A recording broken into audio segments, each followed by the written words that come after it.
করতে পারি। দরুদ ইব্রাহিমে কি বলেন দেখি? আল্লাহুম্মা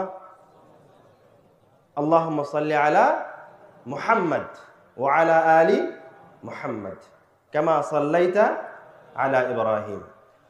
এই জায়গায় আল্লাহ রাসূল শিখিয়ে দিলেন আল্লাহুম্মা সাল্লি আলা মুহাম্মদ। কিন্তু কিছু মানুষ আল্লাহ রাসূলকে বেশি সম্মান দেখাতে গিয়ে বলল আল্লাহুম্মা সাল্লি আলা সাইয়্যিদিনা মাওলানা মুহাম্মদ।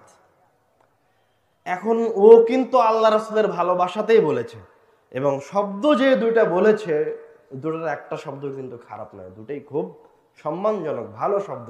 সাইয়্যিদিনা মানে আমার সর্দার, মাওলানা আমার ওলি, মানে এর চেয়ে সুন্দর শব্দ আছে নাকি? মানে ওর বিবেকে ও সুন্দর কথা বলেছে, কিন্তু ও ক্ষতিগ্রস্ত কেন? সহজ হিসাব, যে হুজুর আল্লাহুম্মা সাল্লি আলা সাইয়্যিদিনা মাওলানা মুহাম্মদ বলল, সে কি আল্লাহ রাসূলের চেয়ে ভালো আরবি জানে?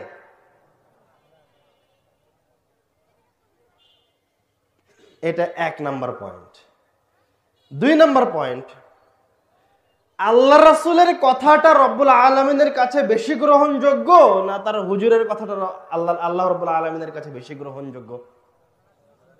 আল্লাহ রাসূলের কথাটা অবশ্যই বেশি গ্রহণযোগ্য। যে আপনাকে এই বাড়িয়ে চাড়িয়ে এই দোয়াটা শিখিয়ে দিল, সে বড় আলেম রব্বুল আলামিনের কাছে, সে বেশি প্রিয় না মুহাম্মদ সাল্লাল্লাহু আলাইহি ওয়াসাল্লাম বেশি প্রিয়? মুহাম্মদ সাল্লাল্লাহু আলাইহি ওয়াসাল্লাম বেশি প্রিয়। তো আপনি কোন বুদ্ধিতে আপনার হুজুরের কথাটা গ্রহণ করলেন? আপনি তো সম্মান দেখাতে চাচ্ছেন, কিন্তু সম্মানটা ভুল পদ্ধতিতে। সম্মান যখন ভুল পদ্ধতিতে হয় তখন আল্লাহ রাসূলকে অপমান করা হয়।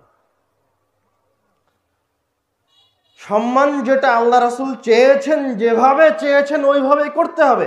এর চেয়ে বেশি করার ক্ষমতা আমার আপনার কাছে নাই, চাইলেও পারবো না। যদি জোর করে করতে চাই তো করাটা ভুল হবে, কেননা আমার রাসূলকে তার সাহাবায়ে কেরামের চেয়ে বেশি কেউ ভালোবাসতে পারবে না, কিয়ামত পর্যন্ত চেষ্টা করলেও পারবে না। তো ওটার মাঝে আল্লাহ রাসূলের প্রতি ভালোবাসা আছে, যেটার উপরে তার সাহাবায়ে কেরামগণ চলেছেন, যেটা আল্লাহ রাসূল নিজে করতে বলেছেন। যখনই আপনি বাড়াতে যাবেন, অতিরিক্ত ভালোবাসা দেখাতে যাবেন, তখন আপনি বিভ্রান্ত হবেন, তখন আপনি বেদাতে লিপ্ত হবেন, তখন আপনি পথভ্রষ্ট হবেন। এবার তাহলে বলি যে কেন আপনি বাড়াবাড়ি করছেন?